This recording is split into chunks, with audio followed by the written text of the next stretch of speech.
Welcome, everyone. Welcome to the latest edition of our Mentorship Mic speaker series. Tonight, we're very happy to welcome Dilshad Ali, who is a very prestigious author. And I'll just go through a very brief biography of what she has in her biography.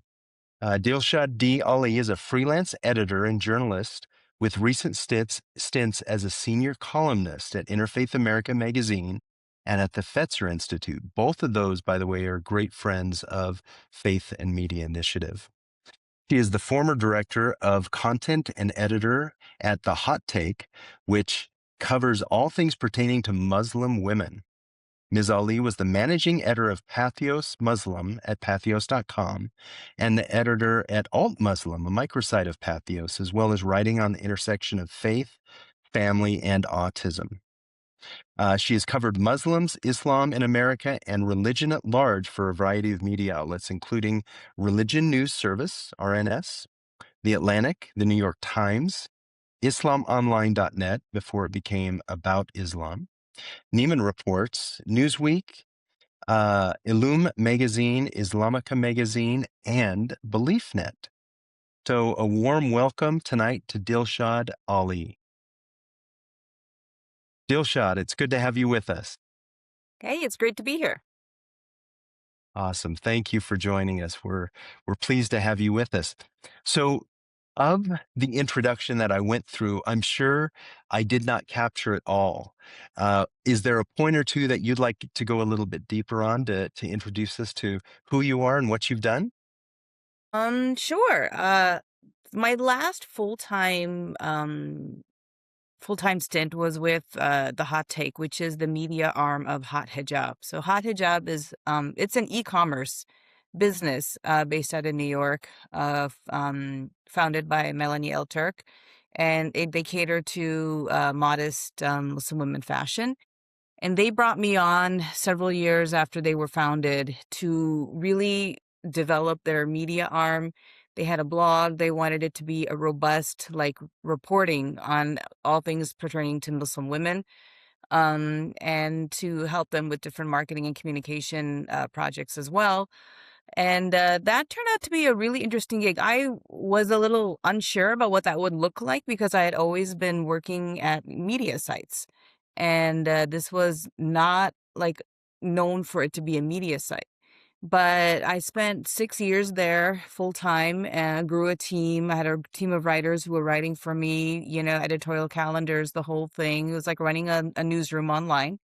And we had did some fascinating coverage of Muslim women in America, from faith perspectives, news and culture, current events, faith and spirituality perspectives, all sorts of things. So that was a really interesting time and definitely learned a lot there.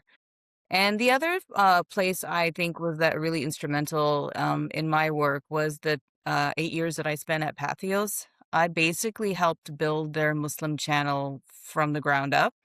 That's what I was brought in to do. And in the middle of that, we acquired Alt Muslim, which was a very early on and premier Muslim media site.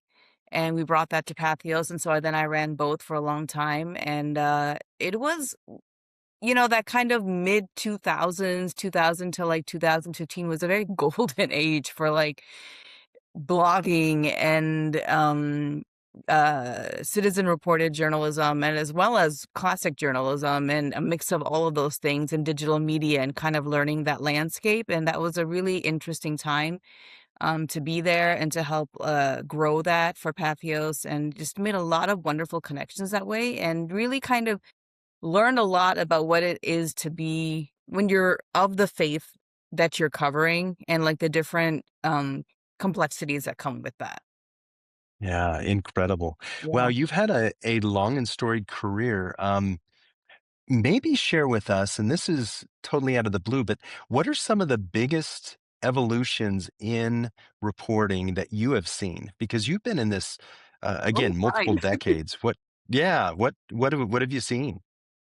I mean, there's been a couple of really big changes over the years. I remember when I started out, and this really ages me, but my foray into journalism was out of J school, into traditional journalism. I went into magazines and stuff in the beginning.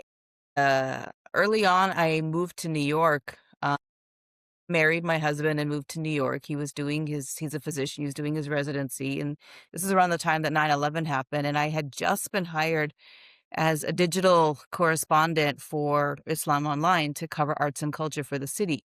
So that's change from traditional print journalism to digital journalism was the first big change, and then digital journalism itself like evolved so much. The blogging world of the mid 2000s was a new thing I had to learn, self-publishing, but making sure that you're still adhering to journalistic principles, fact checking, accuracy, unbiased reporting, so on and so forth, making sure that that's part of what we're still doing.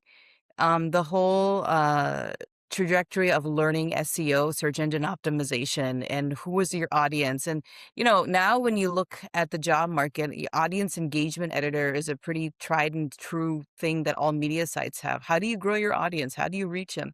Those were all things that we were learning on the fly. That, I came out of J school, journalism school, like a lot of journalists did and still do. But when I came out of J school to everything I've done since then, like I feel like 75% of what I've learned has been just self-learn on the job, seeking education that way. The fundamentals of journalism that I learned in journalism school have served me well for my entire career. Like I think back, I actually just, was looking at my transcript for some reason this week, my old transcript from undergrad, and I'm like, wow, look at these classes I took. And would they be any Seriously. way relevant to what's happening now? Probably not. Right. It's just, And digital journalism has been huge for sure. And yeah, we're not even like scratching the surface now of what the yeah. last 2, 3 years of AI has done to everything. So yeah. Yeah, yeah. If we have time, we might jump into the Yeah. AI bit a little bit because that's really interesting too. So I want to follow your journey because it seems really interesting to me. So take us back to when you chose journalism, right? University of Maryland. What Right. drew you to it, and talk about some of the issues that you faced in choosing that as a major and really going to J school. Um, Going to J school was a departure for the communities that I came out of in Maryland. South Asian, Muslim, MENA communities, Middle Eastern and and North African, all those communities, a lot of what we were pushed towards were the classic doctor, lawyer, engineer, or as time passed, computer science, IT, things like that. And I was like, no, I want to go into journalism. And that did not sit very well with my parents. But, I was always from childhood. I was a reader. I loved writing. I was involved in student newspapers, in middle school and high school. I mean, that was just my thing. And I had a dual love of that and of also just reading novels, reading nonfiction, reading analysis and things like that. And so, the thought was, do I get some sort of an English literature degree? Do I do something else? And journalism felt more practical to me. Journalism felt more exciting to me. I felt like it's something that is always changing, always evolving, and you're seeking storytelling, you're seeking stories, you're reporting. And journalism was stretching me. I laugh sometimes that I've been in this career for more than 25 years because um, just reaching out to people and interviewing them and like chasing down the story. And sure, now I'm more in an editorial position where I have journalists working for me, it's a little scary, you need to have a thick skin, and I don't really have a thick skin, but I've been doing it for 25 years, so something's been going right. Yeah, I went straight into journalism school. I applied to journalism school. I went straight into it. That wasn't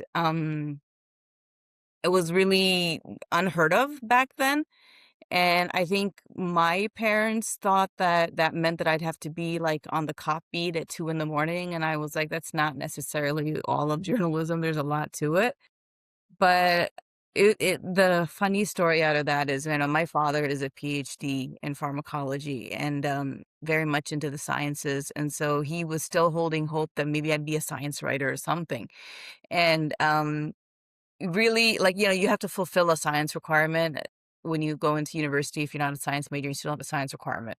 And, he pushed me to take, organic chemistry, whereas all the J school kids took botany because he took an easy science class. Yes, something that was easy. Here I was in organic chemistry for no particularly good reason, just to, please him, and, it was the hardest class I ever took in undergrad. Wow.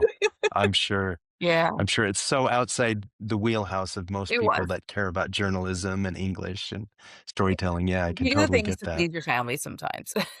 That's right. That's right. Yeah. Well, tell us, has that, that feedback ameliorated over time? Have they come to accept what you're doing? And Absolutely. Yeah, obviously, yeah, yeah, yeah. I entered wonderful. J school. I went for it. I joined the Diamondback, which was the student newspaper, still is at the University of Maryland. I went all in on it, and they knew that my mind wasn't going to change. We had some big arguments and discussions around it, but my mind wasn't going to change. And I Yeah. had parameters within which I had to work. I came from a pretty conservative family.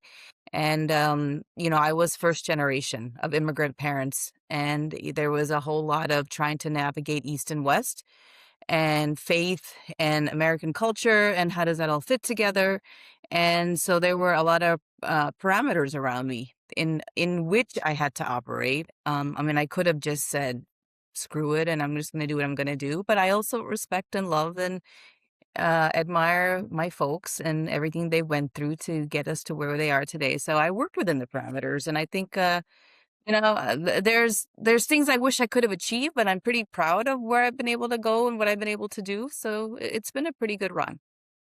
Yes, you've had a very long and storied history in journalism, so a lot Yeah. of great things. Dilshad, take us back a little bit as well to this. Did you always know you wanted to write about religion? Oh, no. If not, how did that change? What changed that? I absolutely did not want to write about religion. One of the things that my communities, like the communities I came out of in Maryland, the Muslim communities, the South Asian communities, the Middle Eastern and Arab communities, all those communities that I came out of, one of the things that like was a saving grace for me going into journalism was like, oh, you can cover stories about Muslims and you can help like, do away with stereotypes and misconceptions. And I was like, yeah, I'm not going into this to write about Muslims and religion. Like I have other things I want to do. And, my first beat was education, actually. I went into the education beat. And then, when I moved to New York, I was covering arts and culture. Now, I was hired for my first freelance role was with a Muslim media outlet, but I was still covering arts and culture. So, that was not my intention, but I happened to be in New York associated with the media site when 9/11 happened, and that was a game changer, and there was no going back after that. I mean, that was my beat for the rest of the time that I lived in New York until 2005. I think I covered every angle of the reverberations from 9/11 on New York communities, particularly faith communities, interfaith communities, Muslim communities. That's what I did, and that just set the tone. So it wasn't my intention, but it was where I landed, and I don't regret it. Yeah, yeah. Yeah. No, that's great. Yeah, we've all been the beneficiaries of your reporting. So there are some silver linings, yeah, to what switched you into reporting on religion. So that's good. One other thing you've said in the past, storytelling can break down even the most hardened silos. I Yeah. like that quote. Share an experience or two when you saw that actually happen, if you can, because I believe that quote comes from firsthand experience. You've Yeah. experienced some of that. Talking about working out of silos was a common refrain during my time at Pathos for all of us who were editors there. So we were channel managers. So I was the Muslim channel manager. We had an atheist channel manager, Catholic channel manager, evangelical, so on and on and on. And our jobs was to go deeply vertical into our faith communities and, facilitate coverage of all the things that are happening deeply within our faith communities here in the US and abroad, but mainly here in the US. But we also wanted to like foster horizontal and wide coverage across faiths in a multi-faith capacity. Not necessarily interfaith, but multi-faith. And we worked on uh projects that we could all work on together, and numerous times when we would have staff meetings, we would talk about like the problem with being stuck in our silos and how do we get out of those silos. And that time period, from 9/11 to 2015, 2016 or so, there were many things happening around the world. The London bombings happened. There were incidences in France. Just there was a terrorist incident in California. There was a number of things. There was NYPD surveillance that was happening of Muslim communities. There was so much happening. CVE programs were widely covered in the government, countering violent extremism. These are all things that I was covering, and I had writers and journalists in my channel who were covering these incidences. And it felt like all we were doing was like having to prove our worth as Muslim Americans. And, that's a kind of a frustrating silo to live out of. And one of the things that I recognized that helped break silos was these, cross-channel projects that we used to do. And particularly for me, I had a blog called the Muslimah Next Door blog, and that blog was set up specifically to be able to cover, different things happening in Muslim communities in the United States. I used it also personally to just kind of chronicle disability living and disability writing, specifically because I have a son who's on the autism spectrum, who's now an adult. And it was a challenging time in our family, from like 2000, well, I would say since his diagnosis until he probably entered into adulthood around 20, 21-year old. Those are all very challenging years. It was a particularly 10-year period that was very, very challenging. And I used the blog to not only cover Muslim current events and topics and things pertaining to the community, but I also used it to kind of chronicle what was happening in our life and the crisis of faith that kind of sometimes comes and goes in that kind of a family situation. And it was a catharsis for me. I didn't think anything of it. I just needed to I needed a place to work these things out, and I worked these things out by writing about them. And I think that was what was really helpful in breaking a lot of silos. I did receive a lot of feedback from other editors, from other writers and bloggers at Pathos at the time who really connected um, through that particular type of writing, and realize that she wears a scarf and she's this Muslim, this person, but she also is a parent, a mother. There's these struggles, there's these challenges, she's trying to work through them, she's trying to figure things out, and it's not altogether different than what somebody in Oklahoma is going through, or somebody wherever is going through, right? So that was a really interesting way, unintentional way, I felt that silos were kind of broken. Yeah, yeah, that's really interesting, and bless you. That's boy, that's it's a load for anyone, and to think you took that on and did everything else you did is just amazing. So Well, it bless was you for your helpful to efforts. me too. That's incredible. Like I said, Yeah, it was yeah, a way for me to work through things as well. Yeah. yes, yes, exactly. Very cathartic. Yeah. Yeah.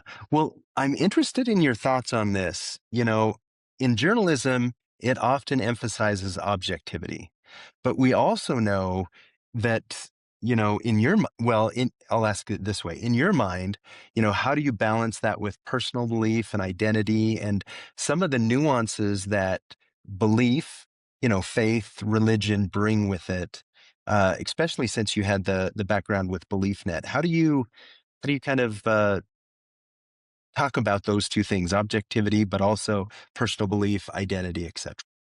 I think it comes through in are you reporting a story? Are you reporting a news story? Or are you writing something that's commentary or op-ed like, right? So currently I do a lot of freelance pieces that would fall in the op-ed commentary realm. But like I always tried really hard to delineate between the two baskets per se. And I really pushed myself in my coverage and in the stories that I sought and like the writers who I tried to bring on to really do a wide variety of coverage across Muslim communities. And there are going to be issues and stories and things that personally in my house or how I live is not what I might believe in or feel is right for me, but that doesn't have to be reflected in the reporting. And that, at times that's challenging because I remember sometimes we'd be covering different things or I would be assigning different stories out and then sharing them on social media and I'd be like, "Oh boy, I hope my dad doesn't see this." But this is the Yes. job, okay? We're not here to like I wasn't hired at, for example, to run a media site for a particular Muslim community or mosque where they will want a particular point of view to be put forward, right? I worked for a variety of media sites, and the job was to effectively cover, faith communities, Muslim communities across the spectrum. And that's not always going to be who you might be in your own home. And that's just something one has to delineate between or differentiate between the two. Very Yeah. smart. Very smart. Great answer. So let me ask a follow-up to that. Are there instances where your faith has directly impacted how you report or what you report, or maybe how you lead in the newsroom, or what aspects, I guess, of I, the job have been impacted? I think in all three ways it does. One can try to deny it and say that you're going to keep that part of you separate than who you are as an editor and a journalist. But all of us as editors and journalists, whether you want to call it, faith influences or whatever influences you have in your life and how you've been taught to do the job, is going to influence the kind of editor you. I used to have editors who were just like those old school, like that you used to hear about, like just real rough and tough make you cry in the newsroom editors. I've had editors like that. I've had very open and receiving type of editors who will work with you in a cross dialogue way as you're, working on a story. Those styles come from somewhere, right? So if my faith informs me in how I am as a person, like lead with kindness, be open-minded, have open dialogue, listen with intent, all those things. I'm going to use that as an editor also. And I think I've tried to use it to advance good editing, advance good newsroom management, advance good mentoring. Um, I guess you could go back and ask the people I work with and see if they felt that it was a good touch with them. I have Yeah, strong yeah. complaints. I even did a piece for Neiman Reports around 2020. They were the whole issue was talking about empathy in the newsroom and how newsrooms are being shaped differently now. And I wrote a piece for them. This was right after the murder of George Floyd and everything that had transpired that summer. And I wrote a piece about the way newsrooms have evolved and the way I choose to try to lead a newsroom, with expectations and, good journalism, but a lot of empathy, not just for the subject matters that we're covering, but for the writers themselves who are writing these stories and how, different things might affect them as time, and that we need to lead with empathy to get the best kind of reporting and the best kind of stories out there. So, yeah, all of it has influenced. Yeah, yeah, it really makes up who you are, and it's hard to you can't take that out of your being. That's part of your experience. Yeah, I I mean, love everyone that. does things that are going to influence how they work, right? Everyone will. Yeah. Yes, yes, yes, absolutely. Well, we're getting some student questions in, so I definitely want to give students some time. This is from Michelle. Okay. Michelle says, "My parents are concerned about how I'll survive working as a journalist. Faith is important to me and my parents, and I want to contribute positive stories about faith. Did you work multiple jobs when you started?" So I guess I would ask Michelle what she means by survive. um, I have worked multiple jobs throughout my careers. I've also, when you work in freelance, which is where I am now, I have multiple clients that I am working for and managing projects for at the same time. I in my career have worked multiple jobs at one time, but I find that I work better if I tackle one thing at a time. To be perfectly transparent and honest, the thing that has made things easier for me is that, I got married and I have a partner who is in a pretty solid career. And so that has really allowed me to pursue things and do things, even though I had not made a lot of money during periods of my life in doing so. And so, that's a little, I'm not saying you better go out and get married and have a really good spouse. That's not my lesson out of this, but I just want to acknowledge that I had that in my life. So I hear where your parents are coming from because my parents felt that way too. And now I have children who are either entering college or they're in college or they're done with their schooling. So I have adult children. And when they were choosing things they wanted to study and fields they wanted to go to, and sure, all of us kind of want to see our kids like do the thing that we did. But I know that journalism is a tough field and it's ever evolving. And, we can have a lot of discussions on the future of journalism now, given all the changes that have happened in the last 2 years. But I still think there's a time and a place and there's a reception for good storytelling. And I think journalism, like the way it was, more narrow and like 2 decades ago, it's just the just the word itself and what it actually means has widened so much. And I attended a freelance conference about a month or two ago as I was looking to expand my freelance career and clientele. And the the the amount of different things that people are doing are so interesting. You'll learn a lot. The different types of projects, the different media outlets, the different just there's just so much out there.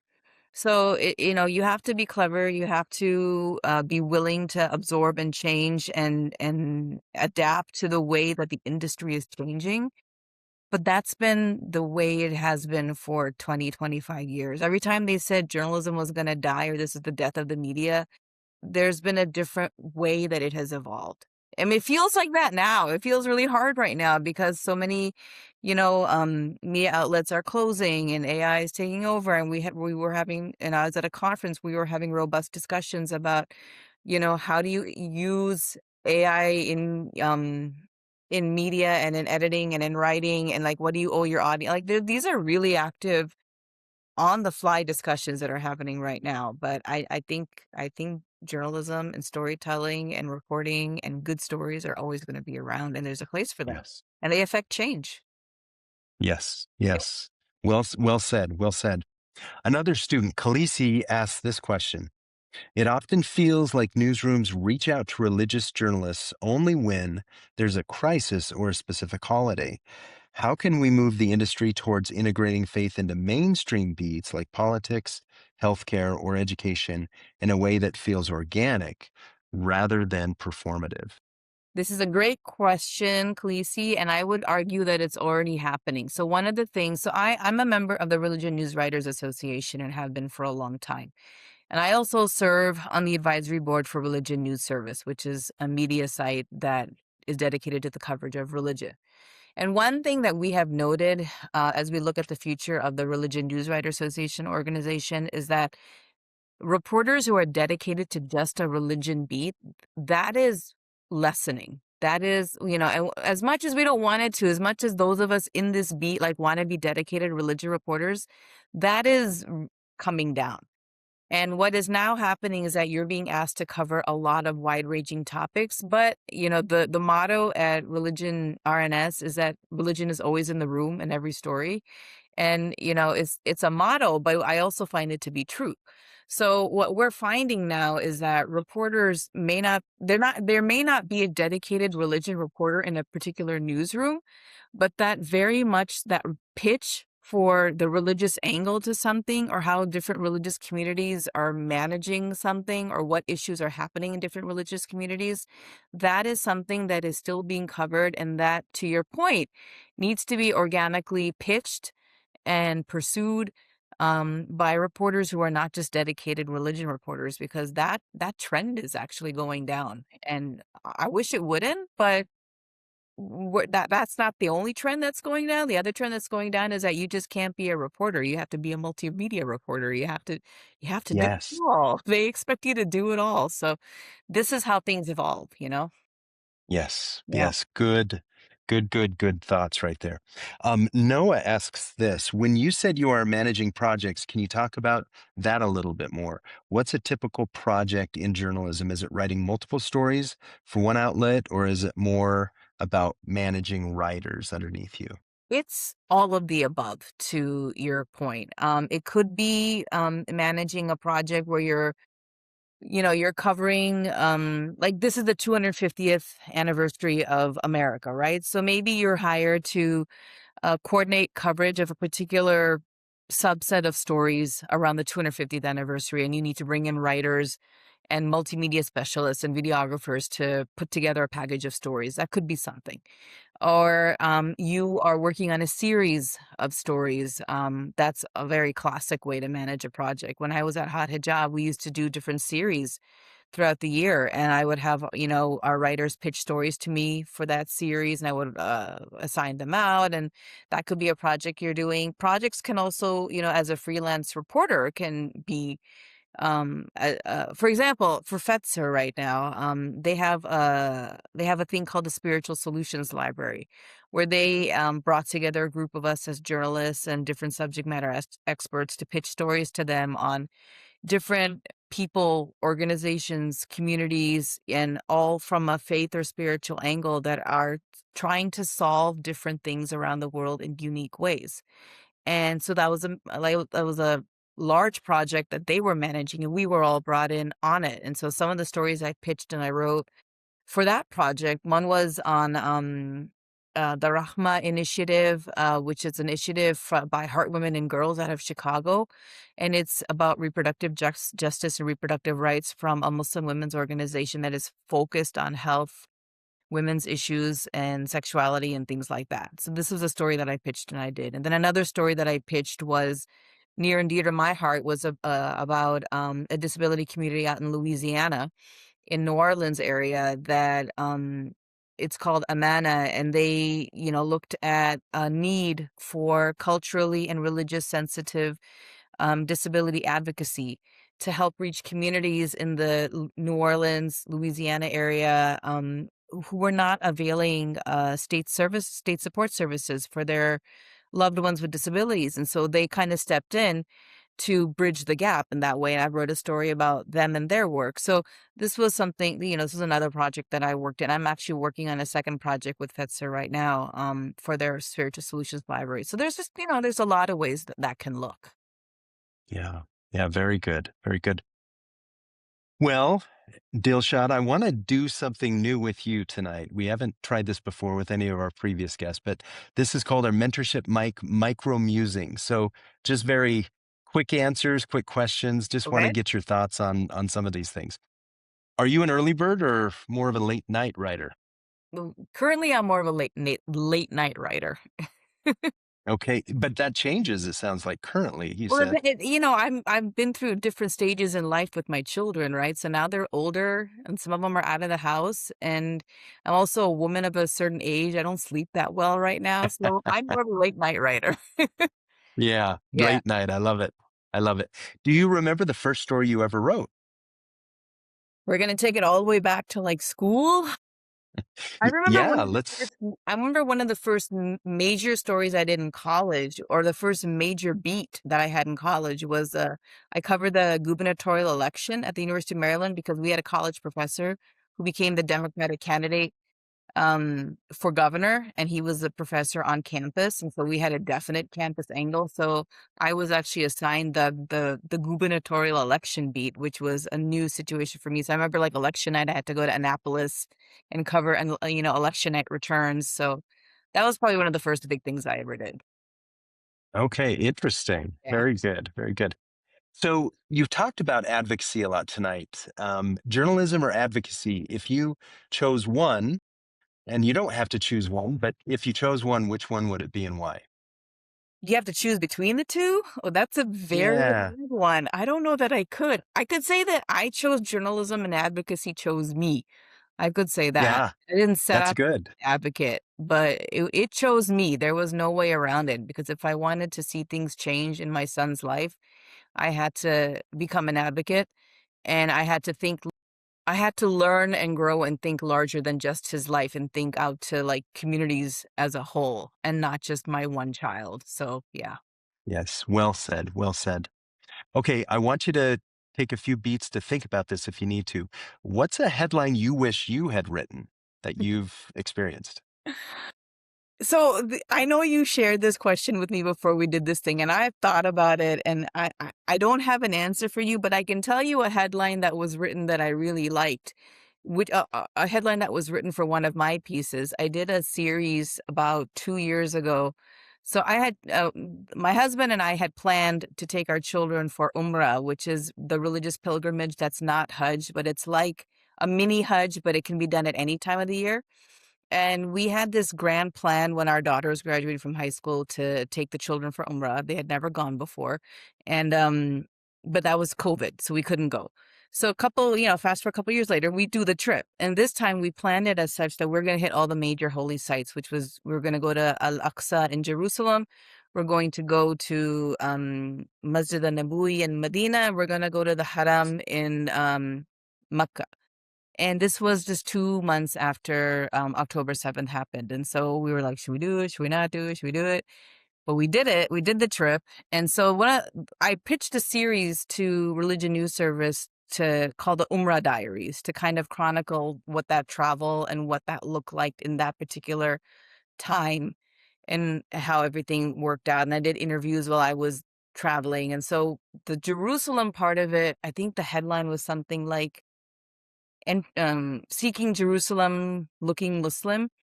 And I like that headline a lot because that really was the whole crux of that piece of visibility as a Muslim is a topic that I have covered and I've had writers cover for me in a variety of methods in a variety of ways over the years. But this is the first time that I was traveling into Jerusalem, and this is 2 months after October 7th, and we went through Jordan into Israel and we passed over the King Hussein Bridge, and it was a first experience for all of us experiencing checkpoints and what that is like and what it is to be visibly Muslim and go through that. And so I really like that headline. Yeah, that's The long beautiful. answer to your Beautiful. question. No, that's great. That's great. That was perfect. Okay, I'm going to ask you two more Sure. micro musings here, really quick. Um, the most misunderstood thing about Muslim communities in the media. Right now or in like over the period of time? Yeah, let's say right now, Right now, it's 2026. extremely frustrating that the Anti-Sharia Council has become another thing again in the Republican Party. And I think an extremely misunderstood thing about Muslim communities is that, you know, Sharia law is not something that we adhere to at the behest or instead of the laws of the land in which we live. That's not how it works. That's just never how it works. You live in this country, you live by the laws of the land. Sharia law is like a series of different laws and guidances about how we live our life, like, how we eat halal or, what separating with kindness if you're getting divorced, what that might look like, but we have to follow the laws of the land. And there's no Sharia takeover. There never was. There never has been. I can say that pretty confidently, having covered this subject and having coordinated coverage of this subject for like 20 years now. I saw this whole thing whipped into a frenzy like 10 years ago, and we're back there again. And Yes, you gotta yes. laugh or else you'll cry. So I think that's a big Yeah, that's right. yeah. And it's just like they just had hearings, the other day. And Haris Saran, who's the I think the policy director at MPAC, Muslim Public Affairs Council, he was in the room and kind of like sharing out like what was being said, and it it's sad. it's sad that it's become a bogeyman again. So, Yeah, yeah, anyway. yeah. Thank you. Thank you for that. Sure. And one more micro musing. One quality every great editor needs, in your opinion.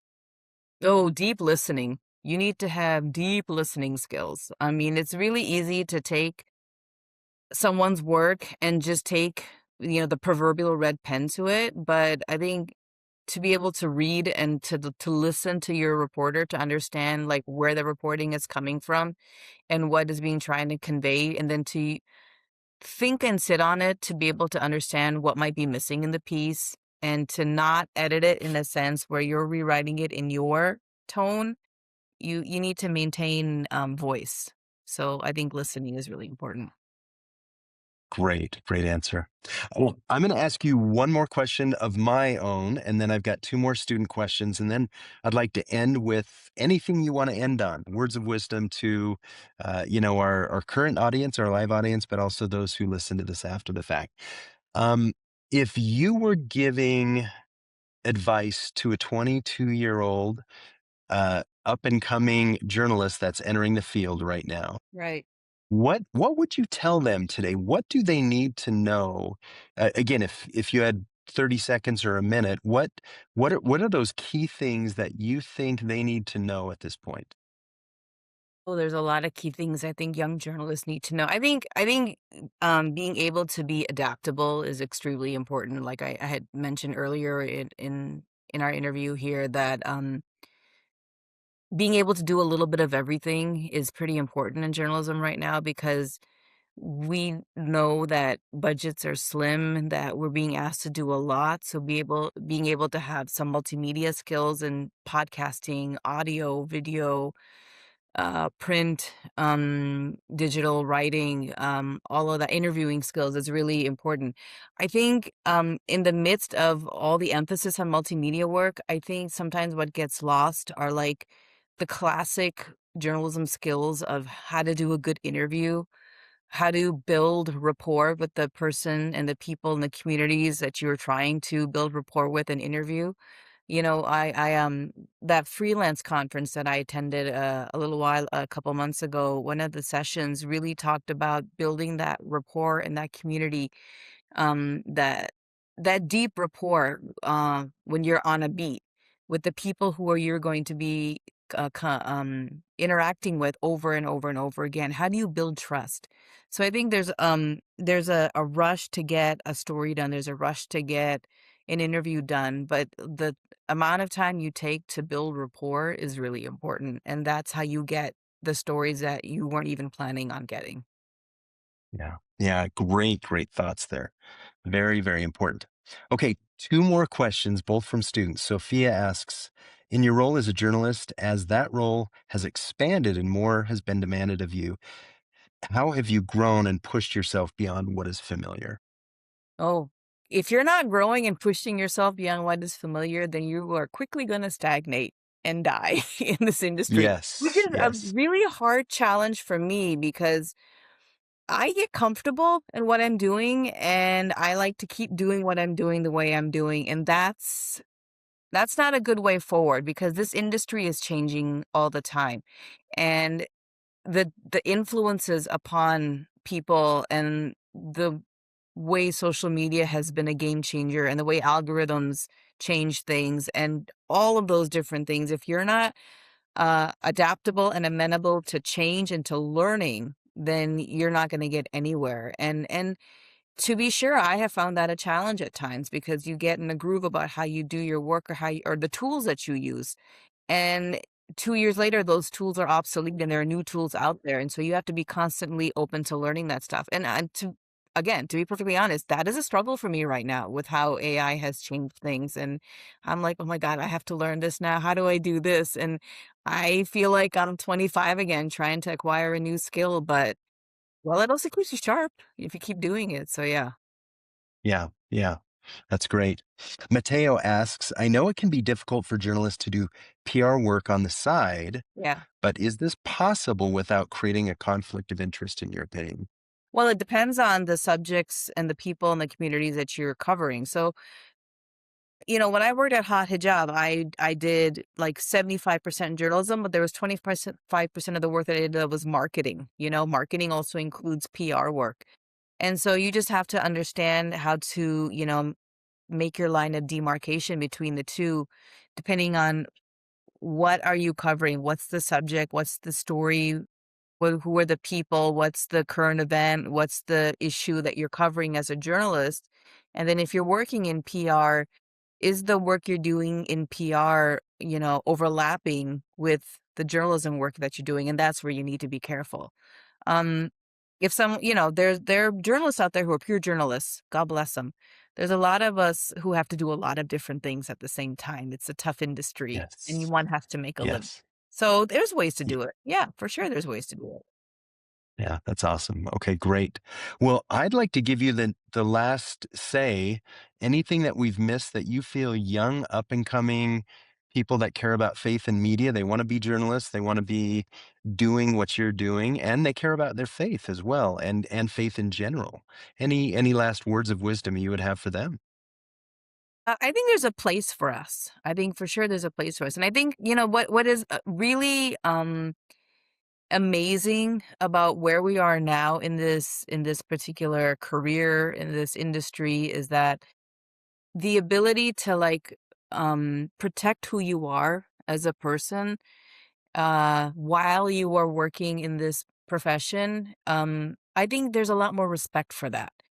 When I was in this industry as a young journalist, you were never going to talk about your faith. You were not going to that was not going to enter the conversation. That was not to be uh brought to the table at all. You were a journalist and you were single-minded in your work, right?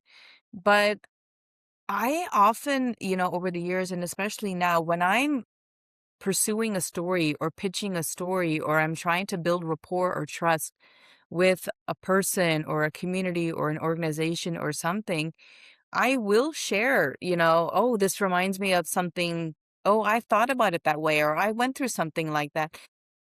I'm not being facetious. It's just, it's a method of trust building, that I hear what you're saying. I have felt something like that.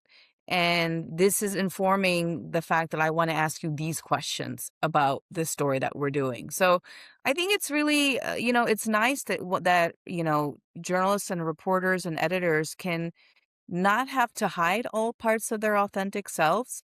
It shouldn't be what is out there dictating everything we do, but it's a tool, and it's an authentic tool in trust building. And I have certainly tried to do that in respectful ways over the year. I try really hard to do it in a way that I'm not crossing any bright lines. But it's a good way to trust build. Yes. What a great way to end this. Again, all words of wisdom from you tonight. I think that's great, though. It is good to bring your authentic self. It is a way to build trust amongst individuals that you're working with, and I think that's a great way to leave it off. Dilshad, thank you so much for joining us tonight on Mentorship Mike, and we'll be next back again in a couple of weeks with our next guest. Thank you again. Thanks for having me. I really appreciate it. You guys all have a very good evening.